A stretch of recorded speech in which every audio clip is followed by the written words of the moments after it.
Look at the device in your hand. It's not a phone, it's a portal. Have you ever felt a vibration in your pocket only to reach down and find nothing there? That phantom limb sensation is the first sign of the merger. We have outsourced our reality to a slab of glass. 25 years ago, if you left your house, you were gone, truly gone. No one could track your pulse or your pace. No notification could demand a psychological tax on your time. You owned your attention completely, and you didn't even know you had it. But in 2026, unplugging is no longer a personal choice. It is a systemic disconnection. To be offline is to be invisible to the economy, the culture, and the blueprint itself. That shift from absolute privacy to permanent presence didn't happen by accident. It followed a blueprint, a precise, traceable sequence that is still in motion right now, already drawing the lines for where we will be by 2051. I'm the Analyst. This is Blueprint Sequence. And today, we are going to trace every step of that sequence, from the plastic world of 2001 to the ghost world of today, to the two branching futures being built for 2051. This is the architecture of the interface. This is the sequence of the connection. We are no longer using the tool, we are living inside of it. The glass is not a barrier, it is the new horizon. Step back 25 years. If you are over 40, this is the world you navigated as a young adult. If you are younger, this is the hazy, analog sunset of your childhood. In 2001, the phone was a tactile island. The blueprint was defined by physical friction. Connection wasn't a constant background hum, it was a destination you had to physically travel to. Remember the geography. We lived in the era of the shopping mall, the social server of the community. You browsed the shelves of a music store, holding a physical CD in your hands, reading the liner notes while you listened to a 30-second preview at a wired station. Your social life was a physical coordinate. And then there was the landline, the shared umbilical cord of the household. When the phone rang, it was an event that commanded the attention of the entire room. You didn't know who was calling until you picked up the receiver. There was a social contract to answering the phone, a bravery in the unknown that has completely evaporated in the age of caller ID and silence notifications. Information was heavy. If you were lost, you unfolded a massive paper map that never quite folded back the same way. If you needed a plumber, you lugged a 10-pound book of yellow pages onto the kitchen counter. Knowledge was manual. It required you to engage with the physical world to extract what you needed. Remember the weight of the hardware. These weren't sleek, fragile slabs. They were dense plastic objects with monochromatic screens that glowed a pale, sickly green in the dark. Only the rhythmic, mechanical click of physical buttons that you could navigate by feel alone in your pocket.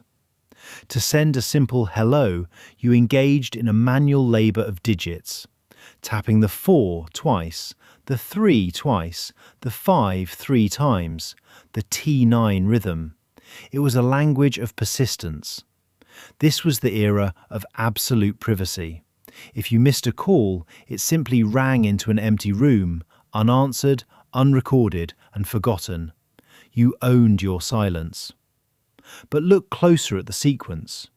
We were trading that silence for the promise of anytime, anywhere connectivity. The bridge hasn't just been crossed, it has been removed. Fast forward to our current coordinate, 2026. The blueprint has shifted from a tool to an agentic shadow. Your phone is no longer a device you check, it is a neural proxy that works on your behalf while you sleep. We have entered the age of invisible agency. The glass slab in your pocket is merely a terminal for a vast distributed intelligence. It sorts your digital chaos, it manages your professional standing, it curates your dopamine. It anticipates your needs before the thought even fully forms in your biological mind. We have traded the physical warmth of the food court for the cold glow of the notification. The phone doesn't just connect us, it filters us. It tells us who to talk to, what to buy, and how to feel about the world outside the glass. It has moved from your pocket to your perception. Look around you. Through smart lenses and seamless sensors, we have layered a digital ghost over the physical world. You don't look at a menu, the world tells you what you like. You don't look at a map, the world tells you where to turn. In 2026, we realize the gravity of that earlier truth. To be offline is no longer just a lifestyle choice, it is to be rendered non-existent to the functional world. The phone has evolved from a device you carry to a filter through which you see the universe. By 2051, the hardware as we know it will be gone.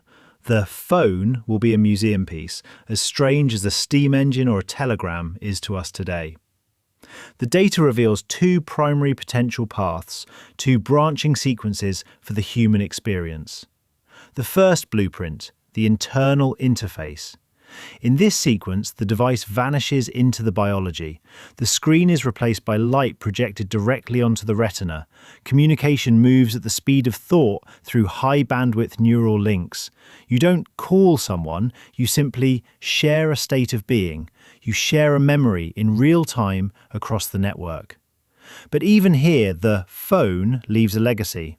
By 2051, we expect the phantom swipe to be a documented medical phenomenon. Our hands will still reflexively move in the air, ghosts of the swiping and tapping motions we spent 50 years perfecting. We will reach for a slab of glass that isn't there because our brains have been wired to think that knowledge requires a physical gesture. Alternatively, the second blueprint, ambient intelligence. In this sequence, the network leaves our bodies and inhabits the environment itself. This is the world of the living interface, where every surface, every wall, and every breath of air is a transmitter. Here, the device is the room you stand in and the street you walk upon. The architecture itself becomes sentient, adjusting its light to your mood and its temperature to your heart rate. Your data is no longer held in a pocket, it is woven into the atmosphere. In this version, we regain our physical freedom and empty our hands, but we surrender the final sanctuary of the private self. The world becomes a constant, omniscient companion, one that whispers the information you need before the question even forms, ensuring you are never truly lost, but also never truly alone. Two potentials. Both represent the final stage of the sequence we began in 2001. From the tactile, to the agentic, to the ambient. The destination is still being drafted, but the lines are already being drawn. We once looked at our screens to escape reality. Now we look at reality to escape our screens. But as the sequence nears completion, the exit ramps are vanishing. The phone was never the end goal. It was the training ground. It was the interface that taught us how to trade our presence for convenience and our solitude for a signal. Whether we arrive at a future of total cognitive liberation or one of seamless digital enclosure depends on the choices we make before the ink on this blueprint dries. The signal is constant, the connection is permanent, but the agency is still yours. For now. I'm the Analyst. Sequence complete.